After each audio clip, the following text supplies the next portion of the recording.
नमस्कार और बहुत बहुत स्वागत है आपका। आप देख रहे हैं कंज्यूमर अड्डा और आपके साथ मैं हूं विपिन भट्ट। और आज बात करेंगे बर्नआउट की।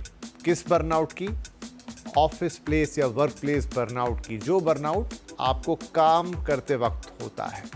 बर्नआउट एक बहुत कॉमन टर्म है, आप में से कई लोग इसे अच्छी तरह से वाकिफ होंगे और कईयों के लिए शायद ये नया भी हो, लेकिन इसका एक व्यापक मतलब है। वो ये है कि जब आपको कोई चीज़ करते करते बहुत ज़्यादा थकान हो जाए।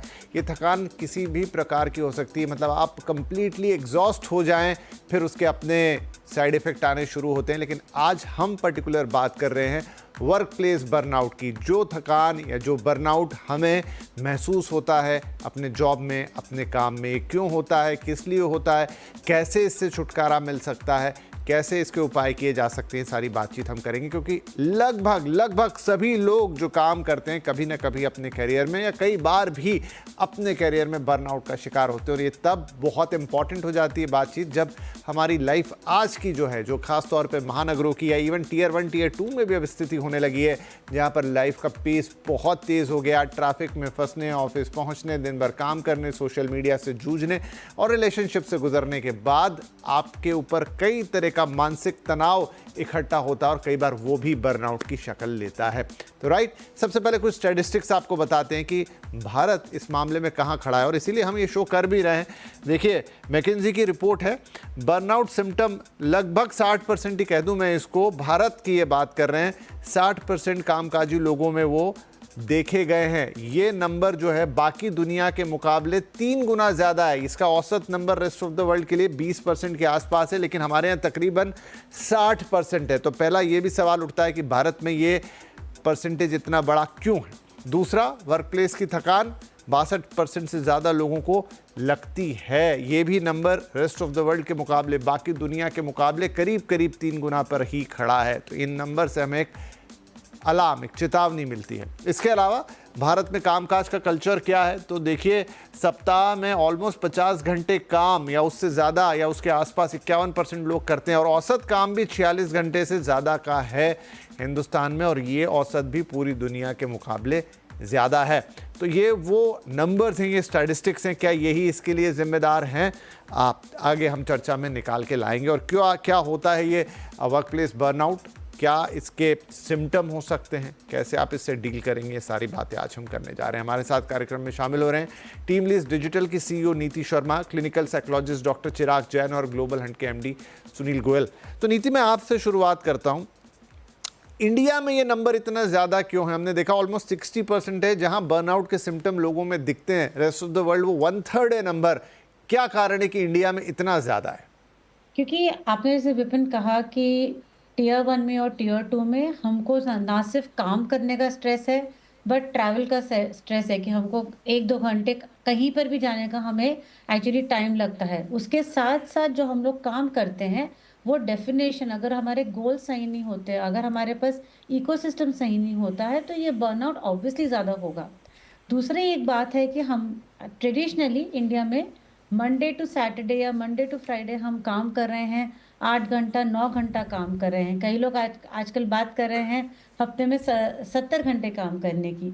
अगर ऐसा होगा तो दिमागी हालत ऑब्वियसली खराब होगी। एम्प्लॉयज़ को समझ में नहीं आता है कि हम बैलेंस कैसे करें, क्योंकि और कुछ काम करने का टाइम ही नहीं मिलता है, ना फैमिली को स्पेंड करने का टाइम मिलता है, ना अपने हॉबीज परस्यू करने का टाइम मिलता है। अगर ये बैलेंस नहीं होगा, बाय डिफॉल्ट बर्नआउट बढ़ता ही रहेगा। और अभी भी इंडिया में ऐसा है कि क्योंकि हमें काम करने की उतनी आवश्यकता है, सभी कंपनीज में ज़रूरत है कि हम 5 दिन काम करें, 6 दिन काम करें, 8-9 घंटा दिन में काम करें। वो रिक्वायरमेंट है क्योंकि एज अ कंट्री हमें ग्रोथ की तरफ बढ़ना है और इस ग्रोथ के लिए थोड़ी मेहनत हमें करनी पड़ रही है। लेकिन एक balance at an employ level, at a company level बहुत ज़रूरी होता है। इंडिया में काफ़ी ऑर्गेनाइजेशंस में अभी भी ये बैलेंस डिफिकल्टी से मिलता है, इसलिए मेरे ख्याल से इंडिया के नंबर्स बहुत ज़्यादा है कंपेयर टू अदर कंट्रीज।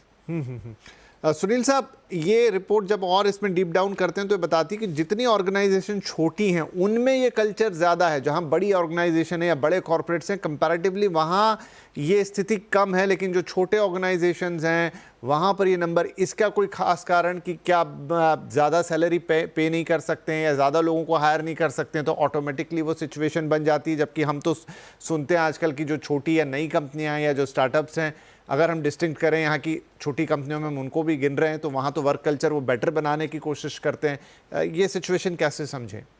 देखिए, उसका मेजर रीजन है कि जो छोटी ऑर्गेनाइजेशंस होती है वहाँ पे प्रोसेसेस उतने मैच्योर नहीं होते हैं या प्रोसेसेस उतने ऑप्टिमाइज नहीं होते हैं। चाहे वो न्यू स्टार्टअप है तो वहाँ तो बहुत ही ज़्यादा हेवायर सिस्टम होता है। बट अगर बड़ी ऑर्गेनाइजेशन क्या है, विद द टाइम, क्योंकि वो 50 साल 40 साल 100 साल से बिजनेस में है, तो उन्होंने अपने प्रोसेसेस को बहुत ऑप्टिमाइज कर लिया है और स्ट्रॉन्ग कर लिया, और अब उतना ही उन्होंने टेक्नोलॉजी पे इन्वेस्टमेंट करके ऑटोमेशन कर दिया है पूरे सिस्टम में।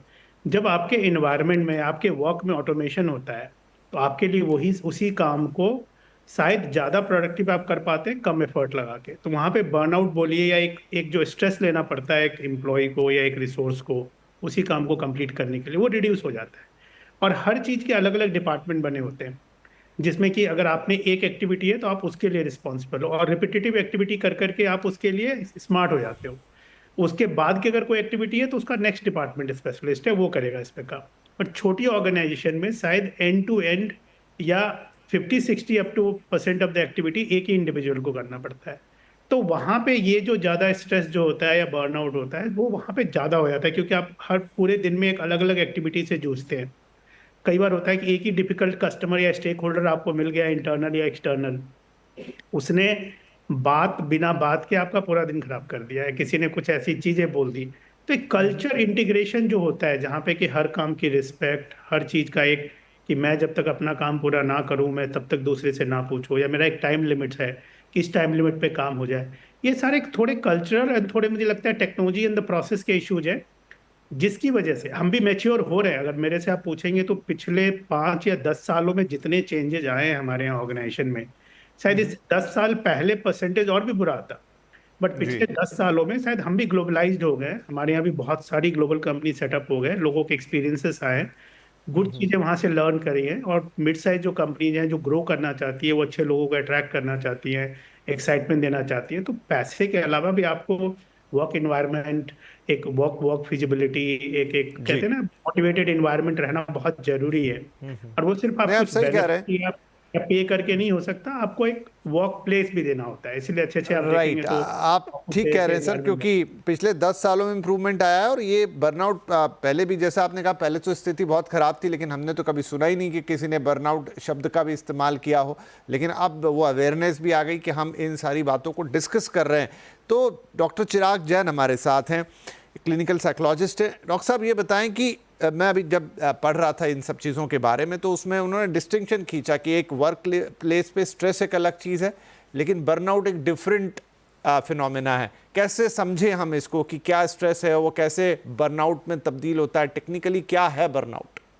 जी, जो हम स्ट्रेस की बात करें तो स्ट्रेस में काफी चीजें, आप गुड स्ट्रेस कहते हैं, बैड स्ट्रेस कहते हैं। अगर आप डेली अगर कुछ काम कर रहे हैं, आपको कुछ चीज पसंद आ रही है, अगर आपको एक हद तक स्ट्रेस नहीं होगा तो आपका भी ऑप्टिमम परफॉर्मेंस नहीं होगा, आपको भी लगेगा कि नहीं जैसे मन में आए जैसे करेंगे, तो वो वाला ऑप्टिमम स्ट्रेस होता है। लेकिन ये जब कंटिन्यूटी में अगर आप क्रॉनिक करिए, आपको ये डेली अगर आप एक ही चीज के ऊपर आप काम कर रहे हो, आपको अगर इतना टाइम नहीं मिल रहा है आप रिवाइव करिए, तब ये जाके बर्नआउट का सिम्टम्स आ जाते हैं, जहां पे आपकी प्रोडक्टिविटी कम हो जाती है।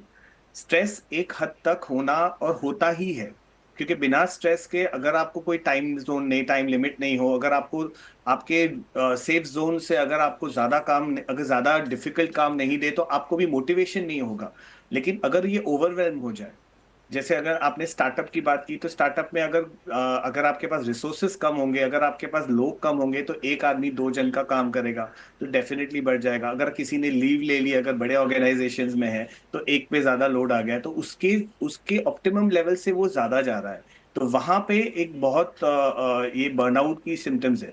सबसे बड़ा डिफरेंशिएटर जो हो जाता है स्ट्रेस और बर्नआउट में, स्ट्रेस आप झेल सकते हो एक हद तक, अगर आप वो झेल नहीं पा रहे हो और आपकी प्रोडक्टिविटी कम है, आपको सूझ नहीं रहा है, आपको लग रहा है कि ये बहुत ज्यादा डिफिकल्ट, मुझसे होगा ही नहीं, तब वो डीमोटिवेट हो जाओगे आप फिर उस तरफ आपकी उसकी सोचने की शक्ति नहीं होगी, आप उतना ज्यादा आप मेहनत नहीं करोगे, आप सोचोगे कि नहीं ये मुझसे नहीं होगा।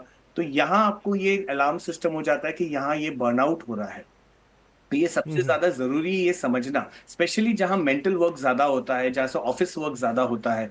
पहले अगर फिजिकल वर्क है, जैसे इंडस्ट्रियल रेवोल्यूशन था, तो वहां पे फिजिकल वर्क की बात ज्यादा होती थी, लेकिन अब ज्यादा से ज्यादा आप देख रहे हो मेंटल वर्क ज्यादा होता है, तो मेंटल एग्जॉस्शन आ जाता है। ऑप्टिमम टाइम पे आप रेस्ट नहीं लो। अगर आपको पहले दिन आपने ज्यादा ऑप्टिमम परफॉर्मेंस किया तो आप पे वर्कलोड बढ़ गया, आप ज्यादा से ज्यादा करें। अगर आप क्रिएटिव पर्सन हो तो आपको definitely you need to be more optimized, तब जाके जी। आप ज्यादा नए आइडियाज सोच सकते हो। तो ये चीजों की वजह से ये डिफरेंशिएटर आ जाता है कि आप बर्नआउट, और ये सब्जेक्टिव है, किसी को इस एनवायरनमेंट में ज्यादा पसंद आता है वो खुद ही ज्यादा काम करे, लेकिन अगर नहीं नहीं, सही कह रहे हैं आप, ये सब्जेक्टिव है। ये सवाल तो हमेशा ही रहता है कि एक ऐसी चीज़ है कि अगर जैसा आपका इम्यून सिस्टम है, कुछ लोगों को सर्दी कम पकड़ती, कुछ लोगों को ज़्यादा, तो कुछ लोग स्ट्रेस कम झेल पाते हैं, कुछ लोग ज़्यादा, तो सब्जेक्टिव डेफिनेटली ये चीज़ होगी। नीति, मुझे एक बात बताइए कि इस समय जिस पॉइंट ऑफ टाइम में हम ये सारी बातचीत कर रहे हैं, तो एक तो ऑफिस हो गया, लेकिन बाकी की भी लाइफ जिसमें आप जहाँ रह रहे हैं, चाहे वो बड़े अर्बन सेंटर्स हैं या टियर 1 टियर 2 वॉटेवर, लेकिन जिस तरह की भागदौड़ वाली ज़िंदगी हो गई है, जिस तरह का खान पान हो गया है, सोशल मीडिया के इफेक्ट्स पे तो जितनी बातें करें उतना कम है, लोगों की नींद और ये और तमाम चीज़ें, क्या ये सबका घालमेल हो गया है? मतलब ज़रूरी नहीं कि अगर आप ऑफिस में बर्नआउट हो रहे हैं तो वो ऑफिस का ही इन्वायरमेंट उसके लिए जिम्मेदार है, आप शायद बाहर से भी वो फैक्टर अपने साथ अंदर लेके, सवाल मेरे मन में आया इसलिए मैं पूछ रहा हूँ। ये आप बिल्कुल सही कह रहे हैं, क्योंकि बर्नआउट जो होता है, जैसे डॉक्टर साहब ने कहा कि over a period of time होता है, एक दिन में नहीं हो जाता। अगर एक दिन में हो रहा है, अगले दिन नहीं है, तो उसको स्ट्रेस के कैटेगरी में डालते हैं, राइट। बट अगर आपको पता है कि आपको रोज 2 घंटे ट्रैवल करना है अपने ऑफिस जाने में, वहां पे 8 से 9 घंटे काम करना है, आई थिंक एक ऑल्सो एक्सपेक्टेशन हो जाती है कि अगर मैंने ये काम लिया है तो मैं सही से करूं, या मैं नहीं करूं। अगर मैंने ये साइन अप किया है तो आई थिंक हमारे दिमाग में भी हमको ले लेना चाहिए कि yes I can do it and I will do it. नहीं तो हम यही सोचते रहे, अरे बहुत थकान हो रही है, नहीं कर पा रहे हैं, बहुत खिंचाव हो रहा है, बहुत टेंशन है। क्योंकि एम्प्लॉयज के भी ये होता है कि ठीक है, वर्क प्लेस है, एनवायरनमेंट है जो हमने साइन अप किया है। मैनेजर के साथ अगर हम एक्सपेक्टेशन सेट कर दें कि यही मेरे गोल्स हैं, ये KRAs हैं, KPIs हैं, हमें यही इसी दौरे में काम करना है, हम टीम से सपोर्ट ले सकते हैं, अपने फैमिली से सपोर्ट ले सकते हैं, हमारे सोशल इकोसिस्टम से सपोर्ट ले सकते हैं। क्योंकि बर्नआउट के काफ़ी कारण हो सकते हैं, सिर्फ वर्क प्लेस नहीं होता है, लेकिन उसका सोल्यूशन भी एक्चुअली काफ़ी जगहों पे होता है, सिर्फ एक जगह पे नहीं होता है। और काफ़ी काफ़ी चीज़ें हैं, आई मीन साइकोलॉजिस्ट बोलते हैं कि क्या क्या करना चाहिए और क्या नहीं करना चाहिए to eliminate burnout and stress from your life. I don't think eliminate हो सकता है, कम ज़रूर हो सकता है, बैलेंस ज़रूर हो सकता है, क्योंकि हर एक की क्षमता अलग होती है बर्नआउट लेने की या स्ट्रेस लेने की। कोई ज़्यादा पुश कर सकता है, कोई नहीं कर सकता है, कोई सुबह काम कर सकता है, शाम को काम कर सकता है। आई थिंक एक अगर हम डिफाइन कर लें कि हमारा ये दायरा है, हम इतना करना चाहेंगे और इसके थ्रू मेरा ये करियर बढ़ेगा, मेरे हिसाब से वर्क प्लेस के अलावा, जैसे आपने कहा सोशल मीडिया, हम क्यों नहीं अपना फ़ोन छोड़ पा रहे हैं सोने के टाइम पे? आप छोड़ दें, दो राइट। 2 घंटा फिजिकल एक्टिविटी करें, कोई स्पोर्ट खेलें। ट्रस्ट में बर्नआउट वैसे ही कम हो जाता है, क्योंकि आपका माइंड कहीं और इन्वॉल्व होता है, एक्टिविटी आपको बैलेंस करवा देती है वही चीज़। सही बात है। अगर मान लीजिए कोई व्यक्ति है और रात में वो बहुत सारा वक्त सिर्फ टीवी देखने में या फिर ये फ़ोन में बिता दे रहा है, उसकी वजह से कम सो रहा है या उसकी वजह से ब्रेन रॉट वगैरह हम सब पढ़ ही रहे हैं इन दिनों, वो हो रहा है, तो क्या क्यों नहीं होगा कि उसका इम्पैक्ट काम पर आता हुआ दिखाई देगा, और वो ऑफिस से बाहर की चीज़ है। एक चीज़ तो ये हुई। दूसरी, गोयल साहब, आप इतनी सारी कंपनियों के साथ काम करते हैं, क्योंकि ऑफिस भी एक, फिर आपको 8-9 घंटे तो वहाँ बिताने ही हैं। अब मैं ऑफिस की बात पे आता हूँ। क्या कंपनियाँ कंसिडर करती है कि इस तरह की चीज़ों से हमारे एम्प्लॉयज़ गुजरते हैं और उसके लिए हमें कुछ सोचना चाहिए? नहीं, कंपनियां आई थिंक डेफिनेटली सोचती हैं, और इसीलिए कंपनी के यहाँ जो एक टीम बिल्डिंग एक्सरसाइजेज होती हैं या अलग अलग इवेंट होते हैं, अभी तो थोड़ा कोविड के बाद से hybrid and already 2 days working and 3 days working and some कुछ कंपनीज 5 days वर्किंग है, वो कर रही हैं। बट मुझे लगता है कि ये burnout and stress level company से ज़्यादा इंडिविजुअल लेवल पे है। और ये इसीलिए इम्पोर्टेंट है, मैं इसीलिए हाईलाइट करना चाह रहा हूँ कि इंडिविजुअल के लिए भी ये बहुत इम्पोर्टेंट है कि वो अपने माइंड को हमेशा पॉजिटिव रखें। दो तरीके से आपने बताया कि अगर वो वर्क वर्क प्लेस पे स्ट्रेस्ड हैं तो वही स्ट्रेस उनका शायद घर पे या सोशल सर्कल में या हर जगह निकलेगा। अपने आप को हमेशा पॉजिटिव रखें, हमेशा कंप्लेनिंग मोड में ना रहें। जो है वो है, अगर आपको चेंज करना है तो आप चेंज कर लीजिए, जैसी अपॉर्चुनिटी आएगी, जैसे चांसेस आएंगे, जैसे चीज़ों को घर पे मॉडिफाई करना है, ऑफिस में मॉडिफाई करना है, आप कर लीजिए। अपने आप को हमेशा कंप्लेनिंग मोड में मत रखिए। अगर आप कंप्लेनिंग मोड में रखेंगे तो ज़्यादा बर्नआउट होगा आपका, आपको ज़्यादा स्ट्रेस होगा। क्योंकि उस चीज़ को पॉजिटिव लीजिए। अगर आपको जॉब छोड़नी भी है या कोई दूसरी जॉब भी लेनी है तो आप एक्सप्लोर करते रहिए, जिस दिन मिलेगी उस दिन चले जाइए। अदरवाइज आप दोनों तरफ से सैंडविच बन जाएंगे। नई अगर आपको मिल नहीं रही है और पुराने आपको एग्जिस्टिंग में आप हैप्पी नहीं है तो आपका बर्नआउट एंड स्ट्रेस बढ़ जाएगा। तो इसीलिए ये राइट। सबसे ज़्यादा जरूरी है। शायद मैं साइकोलॉजिस्ट तो नहीं हूँ, बट मैंने देखा है लोगों के साथ में कि अपॉर्चुनिटी एक्सप्लोर करना, बट नई जगह जाएंगे वहाँ स्ट्रेस नहीं होगा, इसकी गारंटी कौन लेगा? हाँ, सही बात है। नहीं तो देखिए, वो आपको शुरुआत, मतलब आप समझ गया मैं आपकी बात। आप बाहर की जगह, आपको अंदर देखना इंपॉर्टेंट रहेगा। अपने अंदर आप कितने चेंजेस और सेटलमेंट ला सकते हैं to deal with the situation, वो ज़्यादा इंपॉर्टेंट है, क्योंकि बाहर की सिचुएशन आपके हाथ में नहीं है। बाकी आपने जो कहा कि चाहे आप चेंज के लिए देखें, वो जब होना होगा होगा, जैसा होना होगा होगा, लेकिन गारंटी उसमें भी नहीं होगी। हो सकता है आपको जाके रिग्रेट ही होगी, इससे तो पहले वाली चीज़ बेहतर थी। तो ये तमाम सिचुएशंस होती हैं। एक छोटा ब्रेक में यहाँ ले लेता हूँ। ब्रेक के बाद how to deal with it, अगर है तो डील कैसे करें, क्या कुछ छोटी मोटी चीज़ें हैं, कुछ उपाय हैं जो हम खुद से कर सकते हैं। अगर हैं तो बहुत ही अच्छी बात है, अपने एक्सपर्ट से पूछेंगे और जानेंगे कि कैसे आप बर्नआउट को डील करें। छोटा सा ब्रेक।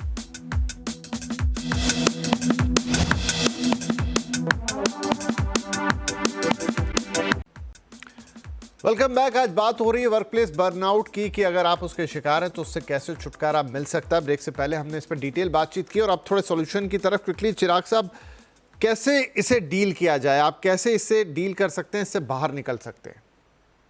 सबसे जो मेन प्रॉब्लम जो आता है कि अगर हम कोई सिचुएशन में है, जैसे अगर स्ट्रेस है, अगर हम काम कर रहे हैं, अगर हमारे पास वर्कलोड ज़्यादा है, हम टाइम कम मिल रहा है, हमको पूरे दिन तक काम हम घर पे लेके आ रहे हैं, तो ये अगर आपको लग रहा है कि आपको ज़्यादा दिक्कत आ रही है, यार अगर आपको वो पहले आइडेंटिफाई करना है कि ये मुझसे ज़्यादा तकलीफ हो रही है, मुझे ये इस पे वर्क करना है, तो सबसे पहले तो होता है कि आप अपना एक रूल्स बनाइए कि इतना समय मैं अपने आप के लिए निकालूंगा। You have to love yourself if you love your work.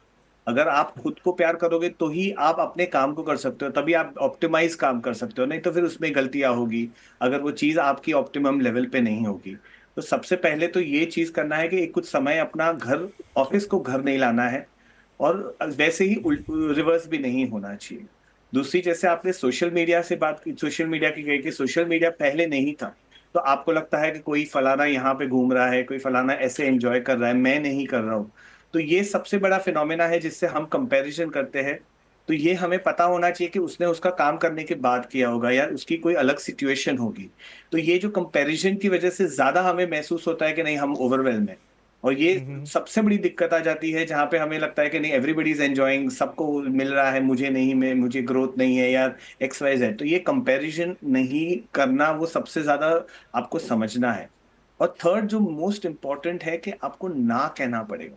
अगर आपसे नहीं झेल रहा है तो आपको ना कहना पड़ेगा। ये इजी नहीं होता है। ये even on the employer side, अगर एम्प्लॉय आपको बोले कि ये नहीं होता है, तो एम्प्लॉयर काफी मैच्योर नहीं होते। स्पेसिफिकली अगर Right. की बात करें कि ये ना कह रहा है, इससे नहीं झेल रहा है, they try to push you. लेकिन अगर ये स्टेप्स के थ्रू जाते हो, आप आइडेंटिफाई करते हो कि नहीं, ये मुझसे नहीं झेल पा रहा हूं मैं, या मुझसे ये ऑप्टिमाइज काम नहीं करेगा, अगर आप एक कॉन्वर्सेशन ले सकते हो, तो उससे ज्यादा बेटर कुछ नहीं है कि आप अपने हिसाब से उसी को सॉल्व करिए अपने तरीके से और ऑप्टिमाइज वर्क दीजिए, तो शायद वो मान जाए। लेकिन काफी लोग करते जाते हैं। देयर वाज वन इंसिडेंट जहाँ पे एक लड़की ने इंटर्न की तरह काम किया था, and then she was not able to handle the pressure. तो उसका रीजन है वो ना कहना पड़ता है। You may lose your job, but then you can not lose yourself. You may get another job, लेकिन अगर आप ना नहीं कहोगे, आप अगर अपने आप तो ना कहना सीखना होगा जी, क्योंकि अब मेरा समय बिल्कुल समाप्त होने की तरफ आ गया। खुद को थोड़ा ऑर्गेनाइज करना होगा, चीज़ों को जो बिखरी हुई हैं उन्हें इकट्ठा करना होगा, थोड़ा अपने वर्क कल्चर को समझना होगा, क्या रिक्वायरमेंट है, हो सकता है उसके लिए आपको थोड़ी एक्स्ट्रा मेहनत भी करनी पड़ी। शायद इन्हीं सब चीज़ों से एक सेल्फ मोटिवेशन आएगा और एटलीस्ट आप सिचुएशन को हैंडल कर पाएंगे, ये हम कह सकते हैं एट लास्ट। लेकिन एक कंप्लीट चीज़ें हैं जिसमें पूरी लाइफस्टाइल शामिल है, उसमें आपकी वर्क प्लेस भी शामिल है, वहाँ के भी लोग उसके लिए एक हद तक जिम्मेदार होते हैं। लेकिन जैसा अभी हम बात कर रहे थे कि शायद एक्सटर्नल फैक्टर को आप कभी कंट्रोल नहीं कर पाएंगे, तो what you can do is कि लुक इनवर्ड्स, आप अपने लेवल पे चीज़ों को जितना सुधार सकते हैं उतना, क्योंकि वही आपको मोटिवेटेड रखेगा, वही आपकी सेल्फ स्टीम को ऊपर रखेगा।